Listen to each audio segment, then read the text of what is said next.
Surpresas da vida espiritual. O que sabemos da vida?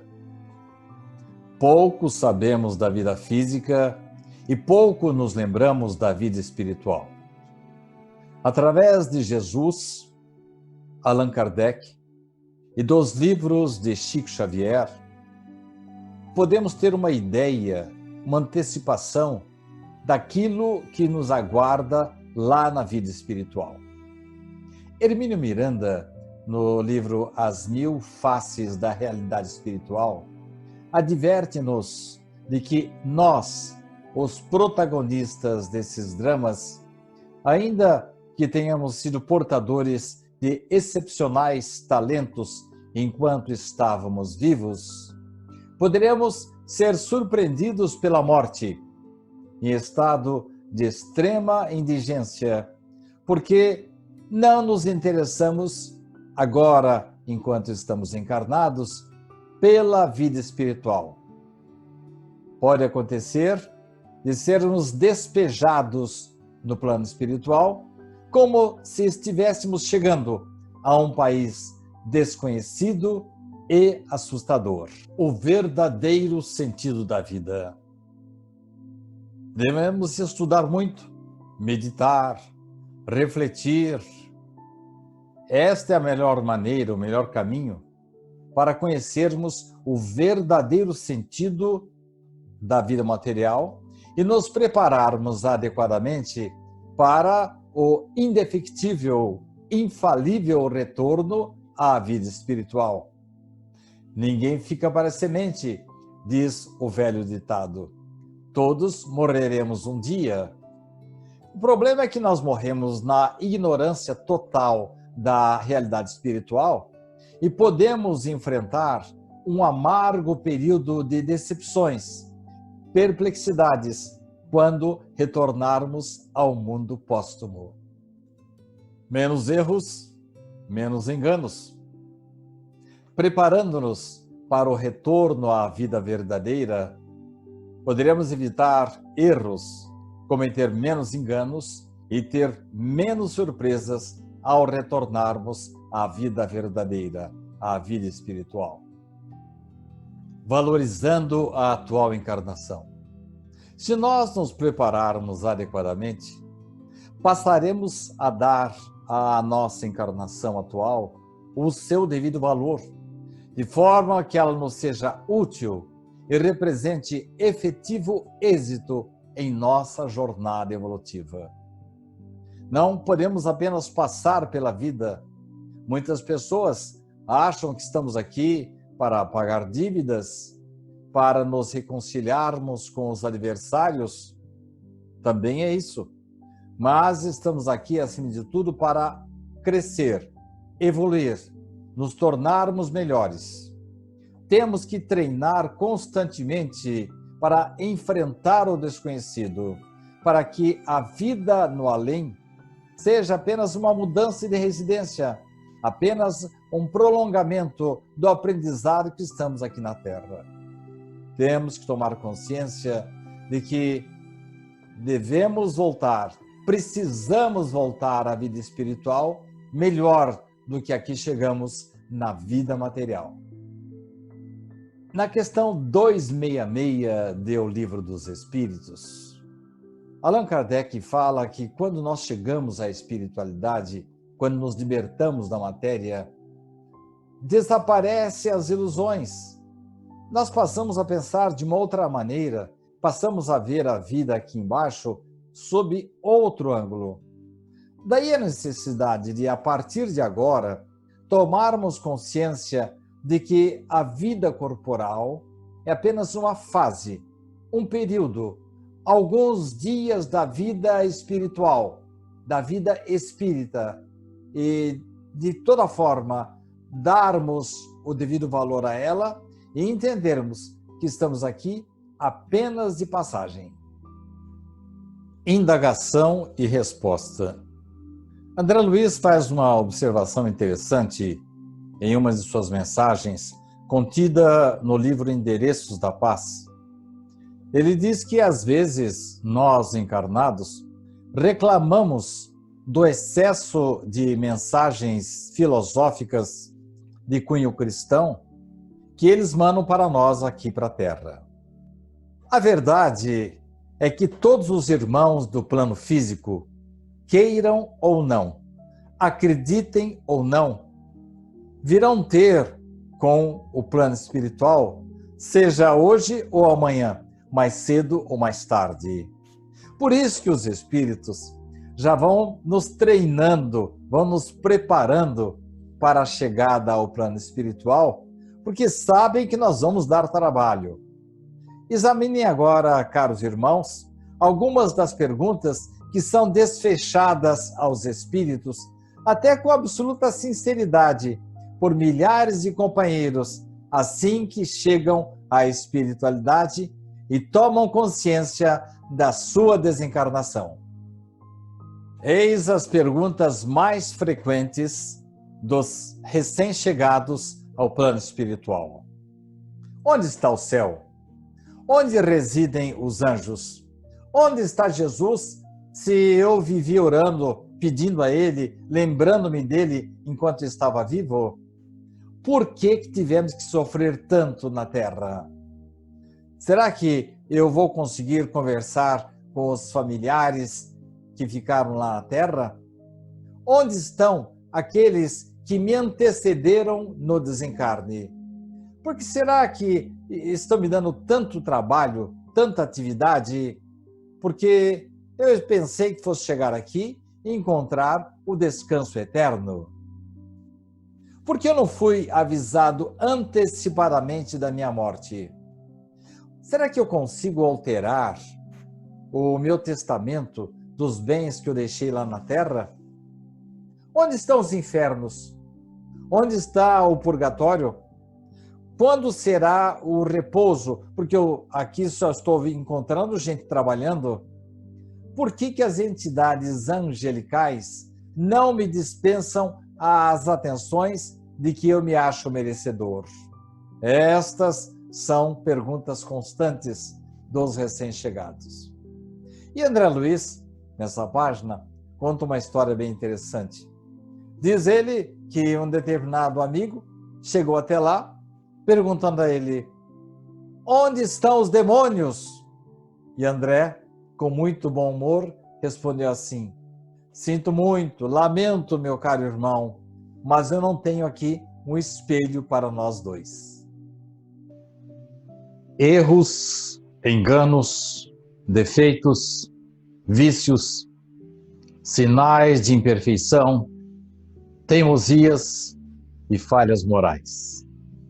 A partir de agora, amigos e irmãos, vamos ver desfilar páginas, depoimentos, testemunhos, alertas para todos nós, para que nós evitemos essas falhas enquanto estamos encarnados e não venhamos a nos arrepender delas quando inevitavelmente iremos para a vida espiritual. Qual o sinal mais característico da imperfeição? Pergunta Allan Kardec na questão 895 do Livro dos Espíritos. Além dos defeitos e dos vícios sobre os quais ninguém se enganaria, qual o sinal mais característico da imperfeição? Respondem os Espíritos: o interesse pessoal. O homem de bem tem certas qualidades que, infelizmente, não suportam certas provas. Basta se tocar no seu interesse pessoal para pôr o seu fundo, o seu verdadeiro eu a descoberto. O apego às coisas materiais é um sinal notório de inferioridade, porque quanto mais o homem se prende neste mundo aos bens materiais, menos compreende a sua verdadeira destinação.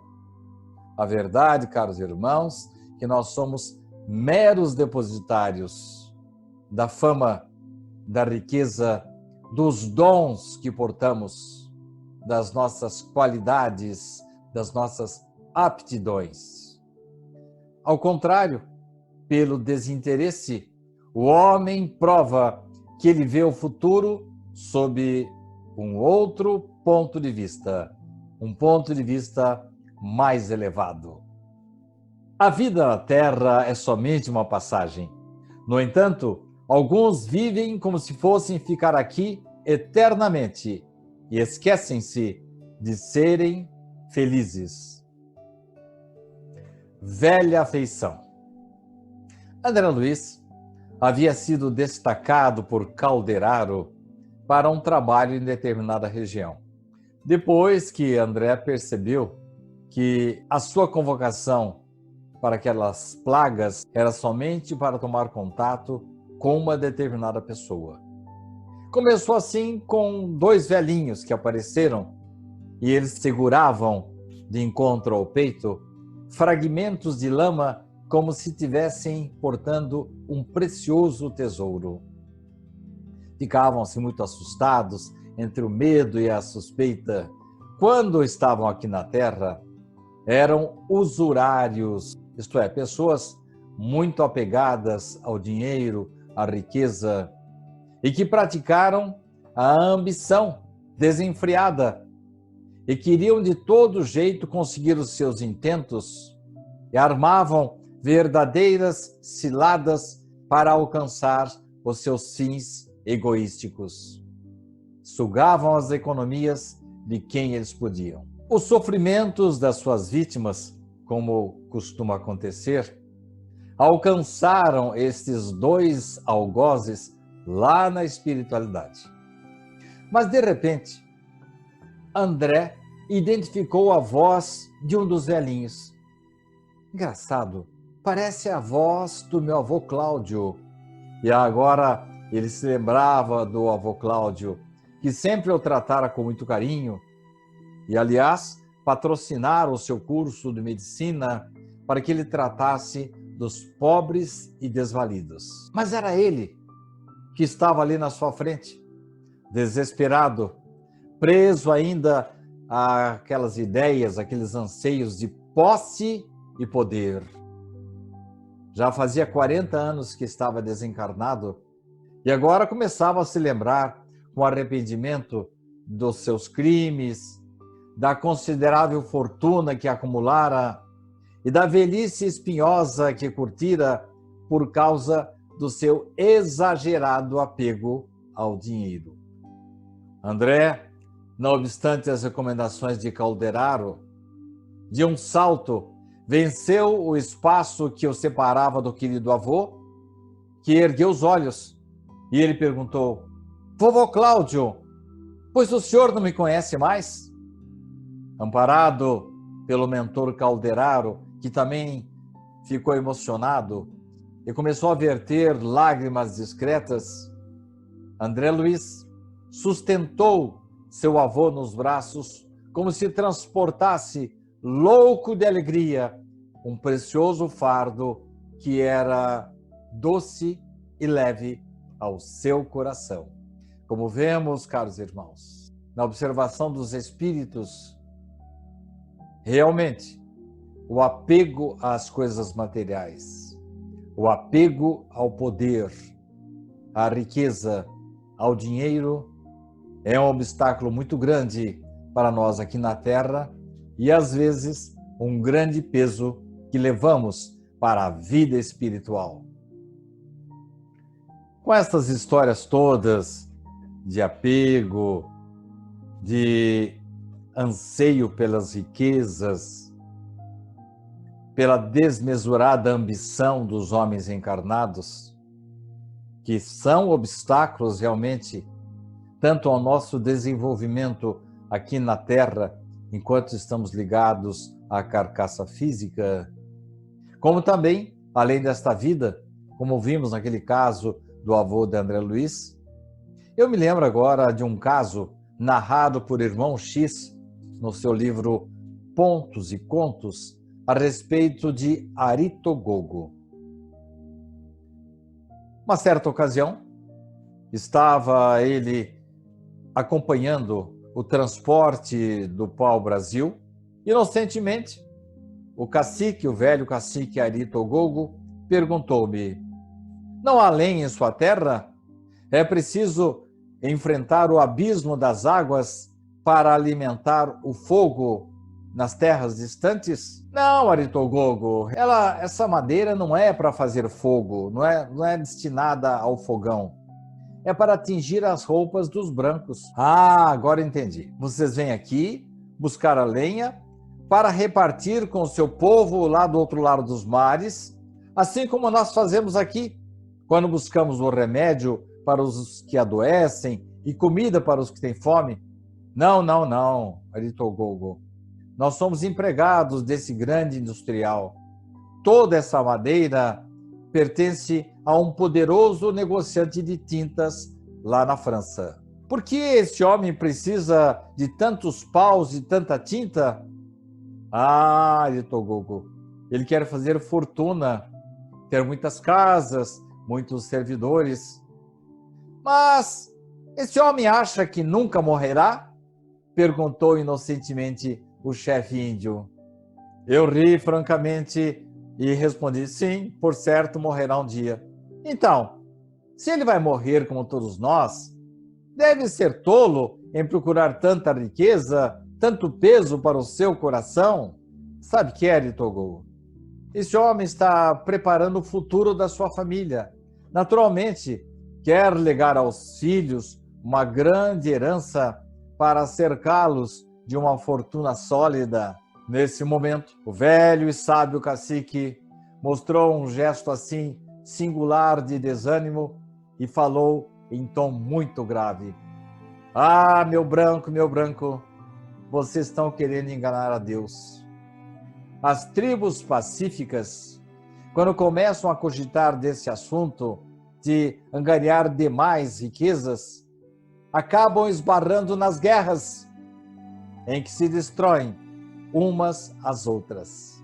O único ser, continuou o cacique, que pode legar uma herança legítima aos nossos filhos é o dono invisível da terra e do céu. O sol, a chuva, o ar, as pedras, as árvores, os rios são de sua propriedade, propriedade de Deus, que por ela nos ensina suas leis. Quando nós retiramos nossos filhos do trabalho natural, estamos pretendendo enganar o Eterno. Desde então, modifiquei um pouco a minha ideia de ganho, tentando compreender até onde vai o supérfluo e onde está o necessário, onde está a previdência e o desperdício, a distância entre a sobriedade e a avareza, a reserva justa e a ambição criminosa. Com isso, a lição de Aritogogo incorporou-se ao meu espírito para sempre. Acompanhemos agora a entrevista com Richard Simonetti.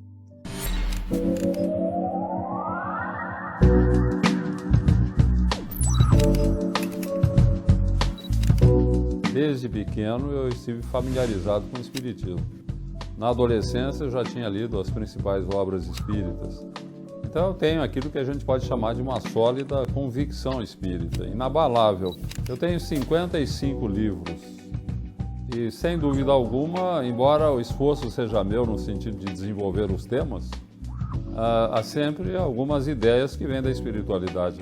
O espiritismo é como um mar que você vai entrando e quanto mais você entra, mais água tem, né? Ninguém pode dizer que já conhece o espiritismo a fundo.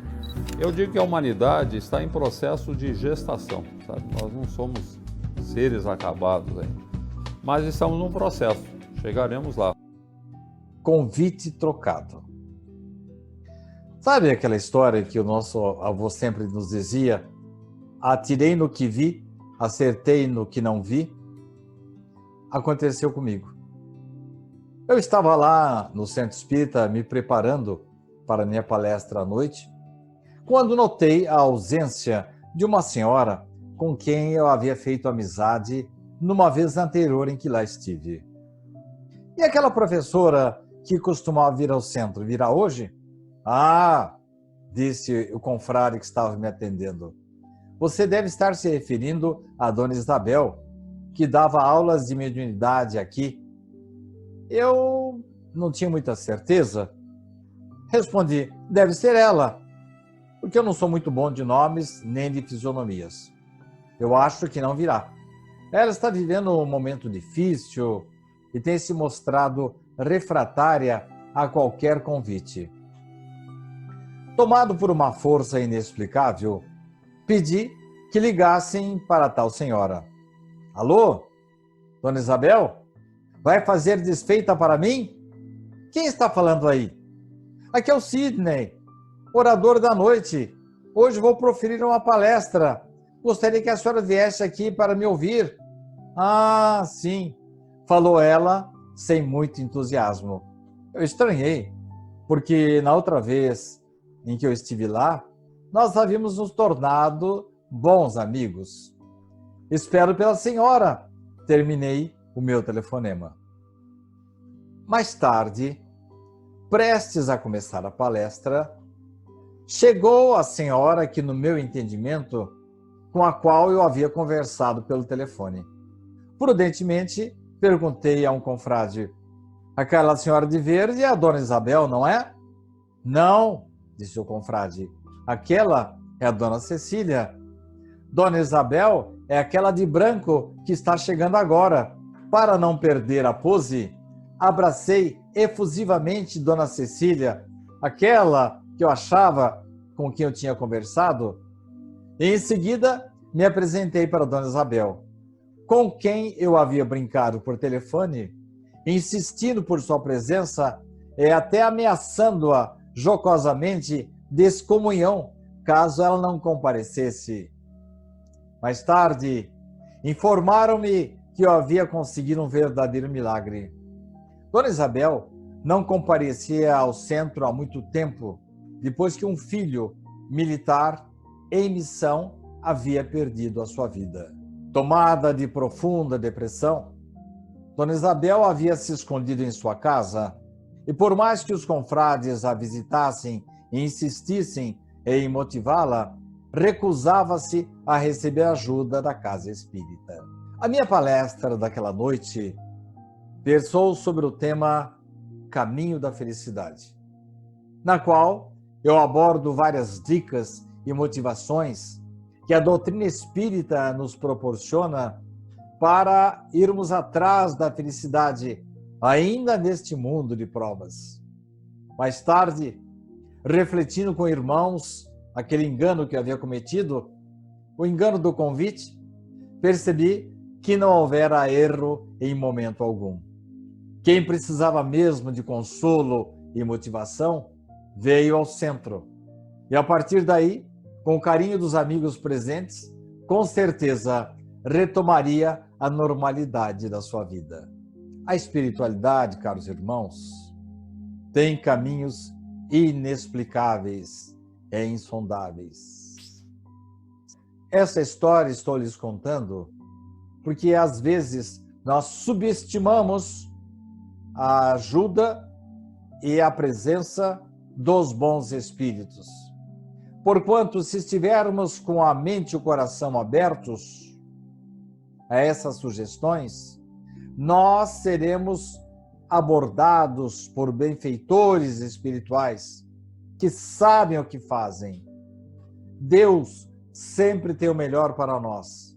Infelizmente, indiferentes às orientações espirituais, insistimos às vezes a ver as coisas sob o ponto de vista estritamente material. Por isso, caros irmãos, o orai e vigiai, o estendermos as nossas antenas à espiritualidade é uma boa medida para nós gradativamente estarmos em contato cada vez mais profundo com a espiritualidade maior, para um dia, quando retornarmos ao plano espiritual, estarmos conscientes do bem que eles nos fizeram e mais, de como nós reagimos a esses convites que nunca são trocados. Uma coisa que a gente costuma fazer muito é achar que sofre demais, que é o último dos mortais. Quero lhes contar uma história que eu li ainda quando era muito jovem e chama-se O Último dos Mortais. Um homem morava num pequenino cômodo na parte superior de uma velha casa em ruínas.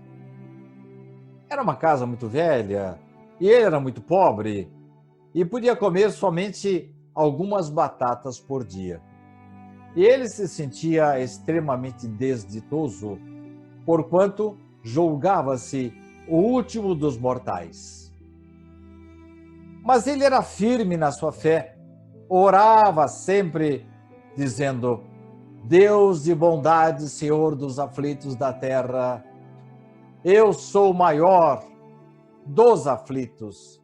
Deus de bondade, graças te dou, porque ainda posso me alimentar com algumas batatas por dia. 2 anos se passaram, quando ele se sentiu mais aflito e mais infeliz, e resolveu partir no rumo de outras terras. E eu acho que ele fez muito bem, porque nós sempre podemos procurar melhorar a nossa situação.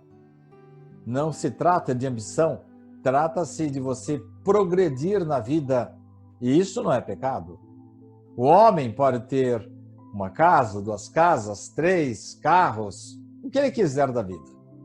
O que ele não pode é transformar o dinheiro, a riqueza, a ambição como uma finalidade da sua vida.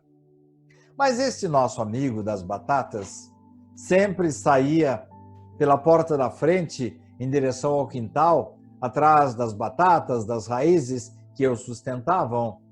Desta vez, saiu pelo lado oposto, no propósito de partir, em busca de novos horizontes. Ao descer o último aclive, ouviu uma voz. Alguém gemia e voltou-se para ver. Ele não sabia que morava uma outra pessoa ali na região, e aí ele pôde verificar que um aleijado em chagas morava embaixo da sua casa, no meio da palha e da lama.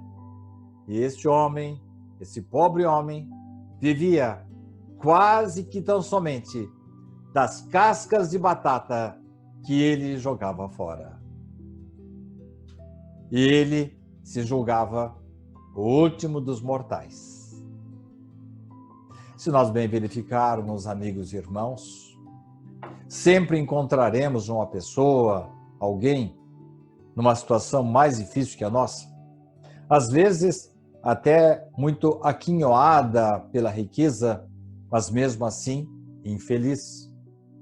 O importante, caros irmãos, é que tenhamos o mínimo necessário para a nossa sobrevivência e sempre sabermos que todos nós recebemos aquilo, colhemos aquilo que nós semeamos. E que todos nós somos filhos de Deus e devemos nos preocupar com o semelhante, com o próximo.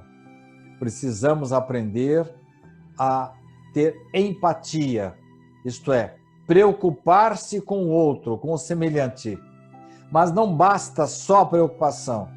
Temos que nos movimentar, fazer com que a solidariedade entre no nosso coração para podermos espalhar o bem que recebemos para outras pessoas mais necessitadas.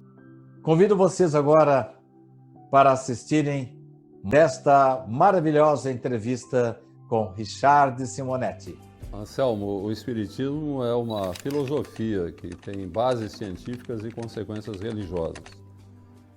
Para você ter uma ideia, nós temos um acervo de dezenas e dezenas de livros que foram publicados com base em pesquisas realizadas por grandes pesquisadores que se debruçaram sobre o fenômeno mediúnico, estudaram com grandes médiuns a possibilidade de intercâmbio com o além.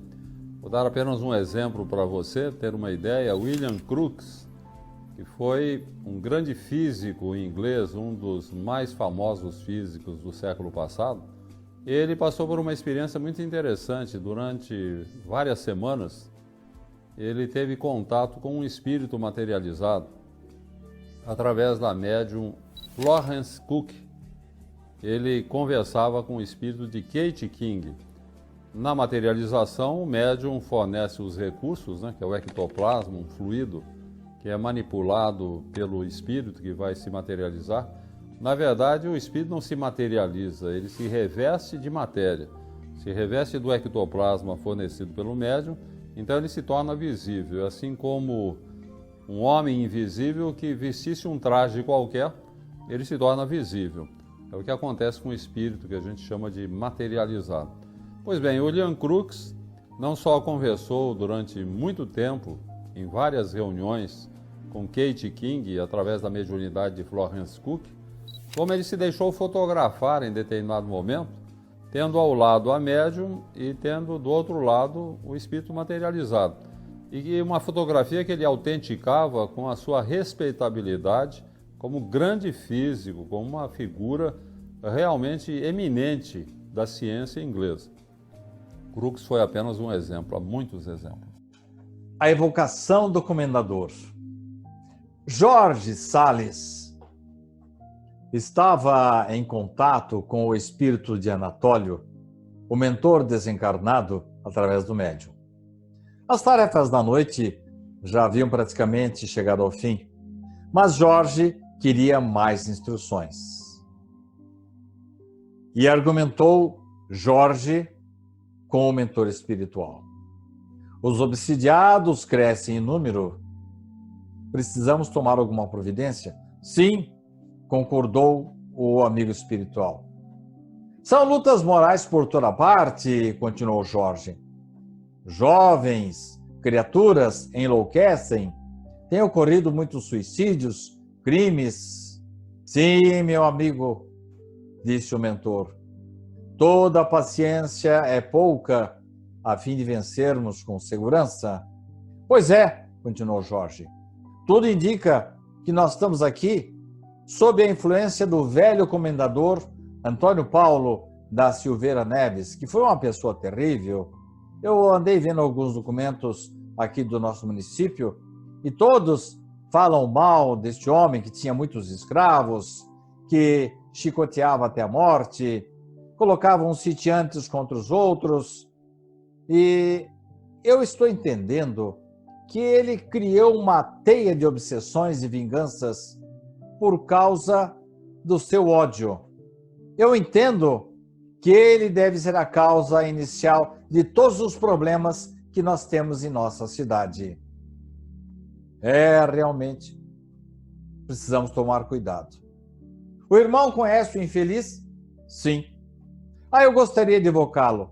Não acho prudente, respondeu o mentor espiritual. Mas são muitos espíritos rebeldes. Uns se declaram vítimas do comendador, outros dizem que não haverá paz por aqui enquanto não liquidarem o comendador. Eu, sem esse contato, que eu julgo indispensável, vai ser difícil resolvermos esta situação. Gostaria de evocar o velho comendador. Entendo o que diz, voltou a falar Anatólio, mas não faça a evocação. Seria de todo inoportuna. Mas, meu amigo, eu também acho que sofro a influência dele. Cada vez que falam no comendador, desabam sobre mim choques elétricos. Só de ouvir o nome do comendador, eu me sinto mal. Eu fui até orar por ele em seu túmulo, e eu creio que se nós orássemos, eu chamássemos ao aparelho mediúnico, não convém, disse Anatólio. Mas eu insisto, um bom entendimento entre nós e esse perseguidor talvez desse bom resultado. A medida é desaconselhável, insistiu Anatólio. Será, disse assim com um certo tom de ironia Jorge, que o comendador está em plano superior, embora as atrocidades que cometeu? Ainda não. O ex-comendador vive em luta consigo mesmo. Então, trazê-lo ao conhecimento, ao esclarecimento, seria uma caridade para ele. Concordo. Isso, entretanto, não deve ser tentado. Meu amigo, por que a recusa? Apesar de tudo, a evocação não deve ser praticada. Aí o Jorge ficou assim até meio exasperado e gritou para o Anatólio: mas por quê? Vendo que o instrutor silenciava discreto, ele repetiu a pergunta: diga, por que não posso evocar o comendador? Foi aí que Anatólio mudou o tom de voz e falou muito sereno: Jorge, meu amigo, a evocação não pode ser feita porque o ex-comendador Antônio Paulo da Silveira Neves é você mesmo, reencarnado. Como vemos, caros irmãos, às vezes criticamos outras pessoas e a carapuça serve para nós mesmos. Fiquemos agora com mais um bloco desta maravilhosa entrevista com Richard Simonetti. A questão do nascimento depende muito da condição do espírito que vai reencarnar. Se for um espírito de mediana evolução, mais desenvolvido, ele faz um planejamento. Planeja o que ele quer ser, o que ele vai fazer, a sua profissão, família, onde vai nascer, o que ele vai desenvolver, se vai ter alguma facilidade ou limitação física. Então ele faz um planejamento. Para espíritos mais atrasados, que não têm um certo discernimento e um certo preparo, o planejamento é feito por mentores espirituais. São os seus prepostos que procuram encaminhá-lo a um tipo de experiência compatível com a sua necessidade evolutiva. Cuidado da espiritualidade sempre há com relação a onde vamos nascer, o que vamos fazer na Terra. As coisas não acontecem acidentalmente. Uma existência humana é uma coisa muito séria e merece sempre muito cuidado, lembrando que todos nós temos um mentor espiritual, um espírito que nos acompanha, que nos ajuda, que nos orienta e que principalmente no processo reencarnatório nos ajuda no preparo a fim de que tenhamos uma experiência, uma existência, uma família, um corpo, tudo compatível com as nossas necessidades evolutivas. Não perdoar. Um dos mais sérios problemas que aflige o coração humano é você guardar mágoa, ódio, ressentimento em seu coração. Daí a recomendação de Jesus que nós devemos acertar as nossas contas por aqui mesmo, enquanto estamos ao lado do nosso inimigo ou da nossa vítima, para que lá na espiritualidade nós os reencontremos em situações bem melhores. Bezerra de Menezes, já devotado à doutrina espírita, certa ocasião estava almoçando na casa de Quintino Bocaiúva, o grande republicano. O assunto era o espiritismo, pelo qual o distinto jornalista passara a interessar-se. Em meio da conversa, um serviçal comunicou a Quintino: doutor, o rapaz do acidente está aí com um policial. Mande-o entrar. Quintino fora surpreendido no gabinete de trabalho com um tiro de raspão que por pouco não lhe atingiu a cabeça.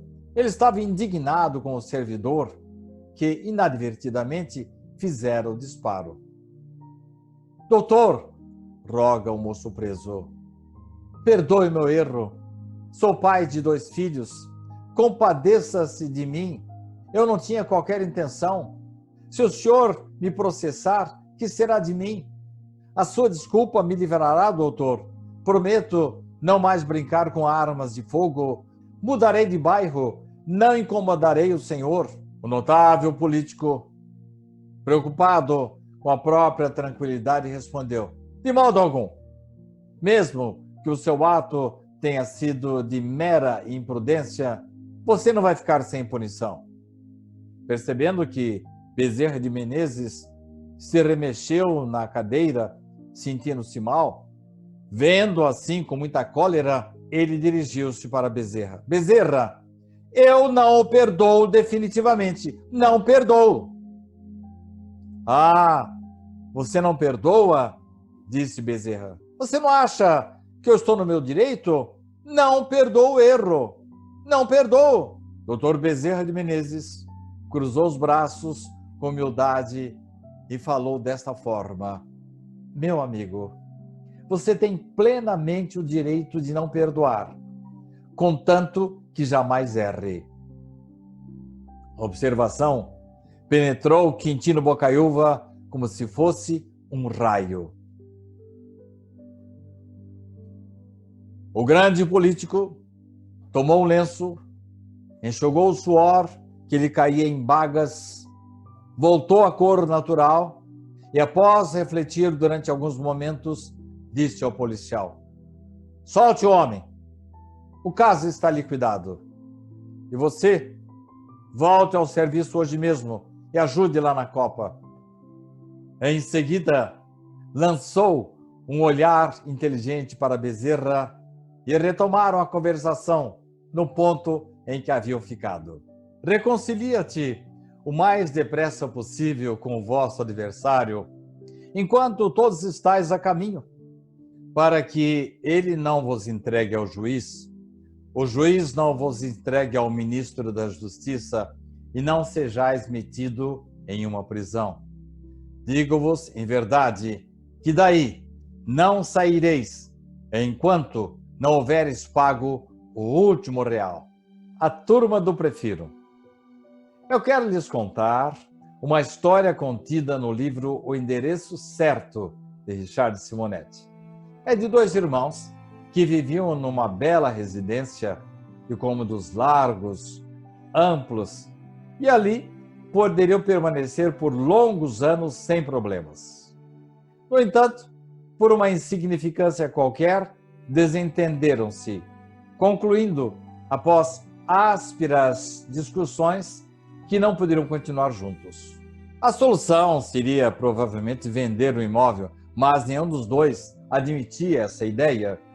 Então, resolveram dividi-lo ao meio, providenciando para que se erguessem paredes onde existiam portas ligando as duas metades. Isto feito, cada um se instalou no lado da sua residência, e ficou uma porcaria. 2 arremedos de casa, porque, sem recurso para gastos maiores, acomodaram-se naquilo que já existia. Um ficou sem cozinha, o outro sem banheiro. Uma situação incômoda, desconfortável. Certa ocasião, um amigo comum passou por ali e conversou com os dois. Por que vocês não se reconciliam? Derrubam essas paredes divisórias e voltam a viver confortavelmente? Cada um falou do seu lado: não, prefiro viver assim. E assim, permaneceram por muitos anos, sem jamais conversarem, existência azedada pelo ressentimento numa casa dividida pela intransigência. Sabe, amigo ouvinte e espectador, muitos de nós vivemos assim, a levantar barreiras de ressentimentos, de mágoa, de irritação, que impede a nossa convivência pacífica com o semelhante. Quando alguém nos pergunta assim, modifique, ou então nos aconselha a modificar as nossas disposições, nós respondemos, aderindo à tal turma do prefiro viver assim. Tudo seria tão diferente, amigos, se nós exercitássemos um pouco mais de compreensão e tolerância, evitando a intransigência que às vezes nos separa das outras pessoas e provocando, gerando desconfortáveis situações. Minha mãe costumava dizer que aqui se faz, aqui se paga. Às vezes é isso mesmo. Mas essa história que vou lhes contar, que nos foi narrada por André Luiz, no livro Nosso Lar, denominada Encontro Singular, merece a nossa atenção. André Luiz, certa vez, estava já trabalhando num dos hospitais lá da zona de retificação, ao lado daquela enfermeira que sempre estava orientando-o sempre estava dando novas ideias e fazendo com que André se adaptasse melhor lá no plano espiritual. Em dado momento, Narcisa disse para André: olha lá, os samaritanos estão chegando. É um grupo de espíritos que faz regulares intervenções ao umbral na tentativa de resgatar espíritos que já tenham caído em si, que já estejam em condições para serem socorridos na colônia espiritual Nosso Lar. E André, curioso, foi ali conhecer de perto os chamados samaritanos. E, de repente, teve um encontro singular. A voz de alguém se fez ouvir carinhosamente ao seu lado: André, você por aqui? Nossa, que surpresa! André voltou-se surpreendido e reconheceu no samaritano que assim falava o velho Silveira. Ele sabia bem quem era Silveira. O pai de André Luiz, o negociante inflexível, despojara-o de todos os seus bens. E André havia apoiado seu pai. E naquele momento, André sentia muita vergonha pelo mal que ele e o pai haviam feito contra Silveira aqui na terra. Mas Silveira, muito esperto, identificou o meu constrangimento. Silveira abraçou, como se fosse um cavalheiro, André Luiz e voltou ao seu trabalho. André voltou para dentro do hospital e contou para Narcisa o encontro singular por que havia passado. Ela ouviu André carinhosamente e depois disse: você aproveitou a oportunidade para pedir desculpas a Silveira? Olha, é uma grande felicidade a gente reconhecer os próprios erros, já que você passa a examinar-se a si mesmo com o mesmo rigor que examinamos os outros. Olha, o Silveira é muito ocupado e talvez você não tenha essa oportunidade sim tão logo. Volte lá, peça desculpas, peça perdão ao Silveira. André não mais vacilou. Correu de encontro ao Silveira e falou abertamente, rogando a ele que perdoasse o seu pai, que perdoasse a ele, André, as ofensas e os erros cometidos. Você compreende, né, Silveira? Nós estávamos cegos e, nesse estado, quando o dinheiro se alia à vaidade, afasta o homem do bom caminho. Silveira, comovido, não deixou André terminar. Ora, André, quem que não erra na vida? Você por acaso acha que eu também não errei? Além disso, com a atitude do seu pai, ele me abriu os olhos e eu tive assim nele um verdadeiro instrutor. Eu, meus filhos, devemos a ele abençoadas lições de esforço pessoal. Sem aquela enérgica atitude do seu pai, que tirou de nós as possibilidades materiais, não teríamos adquirido algum progresso do espírito. Nossos adversários, André, não são propriamente nossos inimigos. Muitas vezes são nossos benfeitores. E emocionado, olhou para os olhos de André e afagou-o paternalmente, dizendo: não perca tempo com as suas desculpas. Breve quero ter a satisfação de visitar o seu pai junto de você.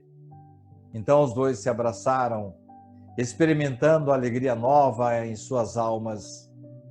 Pareceu então para André que lá dos seus escaninhos do seu coração acendera-se uma divina chama para sempre. Aquilo que nós fazemos, caros irmãos, de bom e de mal, reflete-se em nossa consciência. E às vezes acertamos contas com a justiça divina e perante nós mesmos ainda nesta vida. Quando isso não acontece, às vezes levamos para a espiritualidade. Graças a Deus que André teve a oportunidade de pedir desculpas, pedir perdão para Silveira e aquietou-se. Na verdade, caros irmãos, apenas a desculpa ou perdão talvez não tenham resolvido, mas aquilo serviu de lição para André, para que futuramente não viesse a reincidir nos mesmos erros do passado. Fiquemos agora, caros irmãos, com mais um bloco com esta entrevista maravilhosa com Richard Simonetti. Eu entendo que o conhecimento espírita nos dá muita segurança para enfrentar as dificuldades.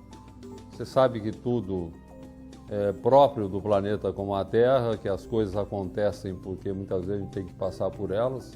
Estamos sujeitos às contingências da Terra e sabemos que a vida se prolonga no infinito, que nós somos apenas de passagem pela Terra e, consequentemente, na medida em que tenhamos esta certeza, nós temos muita tranquilidade, enfrentamos com muita tranquilidade as dificuldades, os problemas, as dores, e sabemos que tudo é transitório, né? Nós estamos num processo de evolução. E sabemos também que a misericórdia divina sempre se manifesta em todos os instantes da nossa vida. Deus está sempre presente. Eu tenho essa convicção, por isso eu não me abalo, eu procuro manter a serenidade, a calma, e enfrentar as situações de uma forma equilibrada, né? Porque o que faz mal para nós nas situações difíceis não é a situação propriamente, é a nossa reação. Inclusive com relação à felicidade, eu sempre comento que a felicidade não é um favor da vida, é uma realização pessoal. E há pessoas que esperam se casar, esperam se formar, esperam ter dinheiro, esperam se realizar economicamente para serem felizes. A felicidade não é nada disso, a felicidade não é uma estação na viagem da vida. A felicidade é uma maneira de viajar. E ela não está subordinada também à satisfação de nossos desejos diante da vida, e sim ao desejo de compreendermos o que a vida espera de nós. Nesse particular, nós não podemos confundir felicidade com ausência de sofrimento. Cada um pode estar sofrendo muito e ser feliz, porque não tem nada uma coisa que ver com outra. O sofrimento pode ser uma imposição da vida, agora a felicidade é uma construção pessoal, que cada um tem que fazer na intimidade da sua própria consciência. Por isso Jesus dizia que o reino de Deus está dentro de nós, é uma realização pessoal. Certas atitudes nossas, amigos, são inúteis, absurdas, paradoxais. Era um filho único do casal, criado com muito amor, mas com férrea disciplina.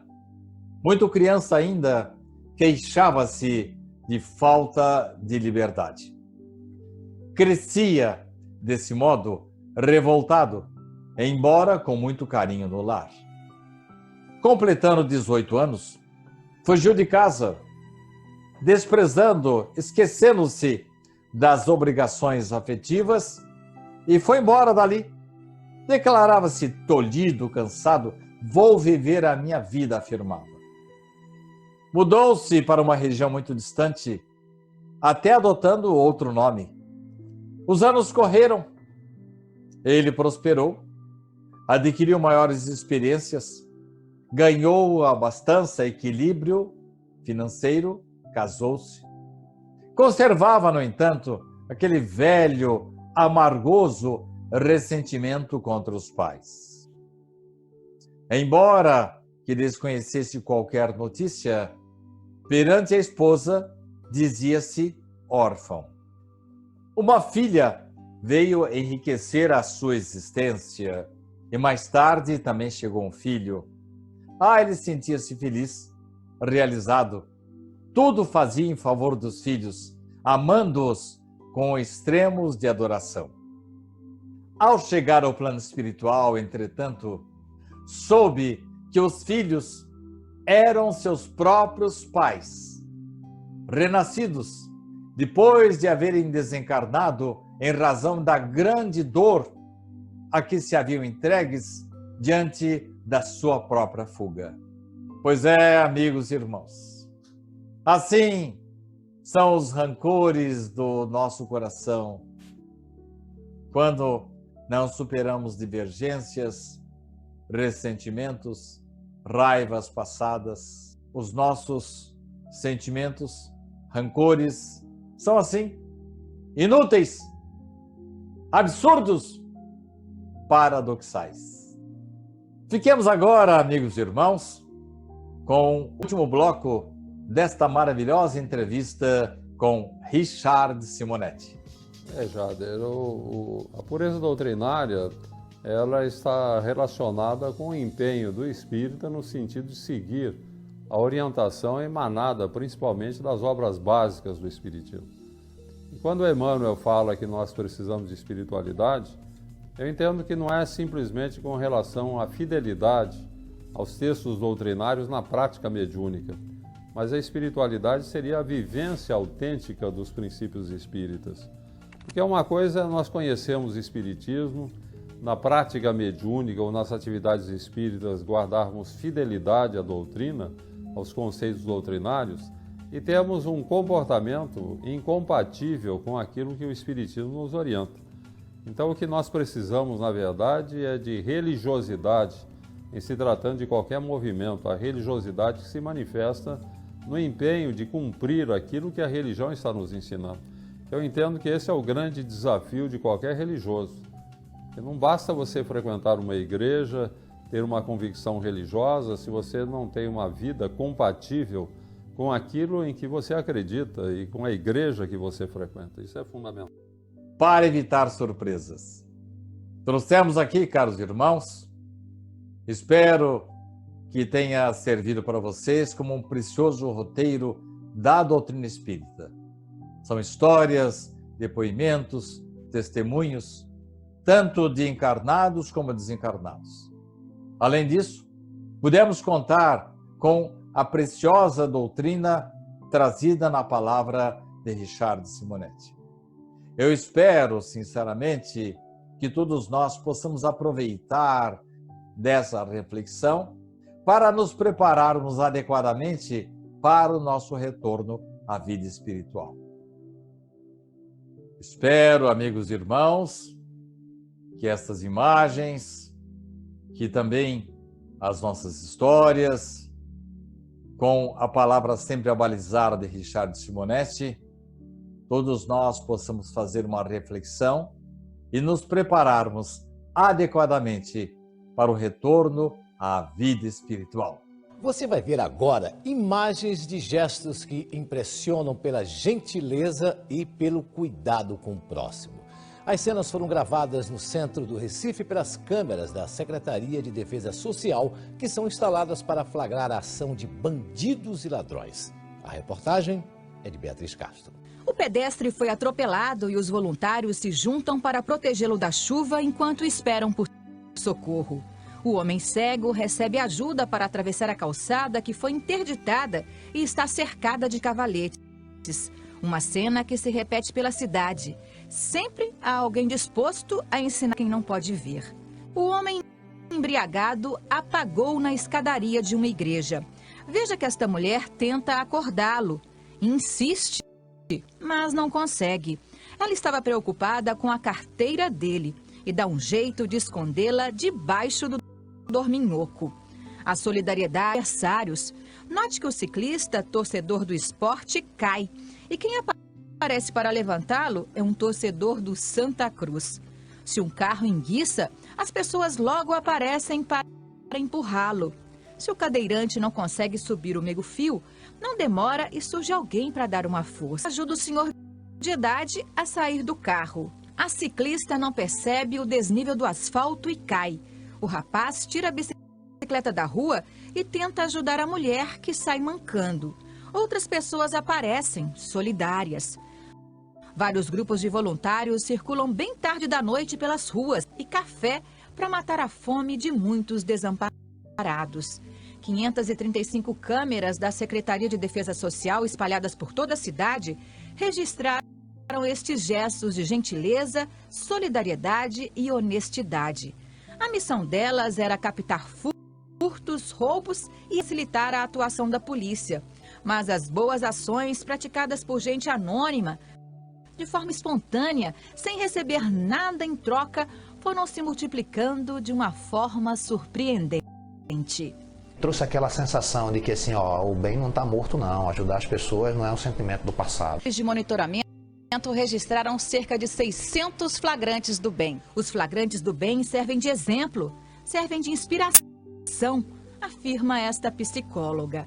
A prática do bem, não é a prática da gentileza. Quanto mais nós praticarmos isso, e isso vai dando ao outro, não é? De praticar também. Fazer o bem está no DNA destes voluntários que distribuem abraços e flores em troca de sorrisos.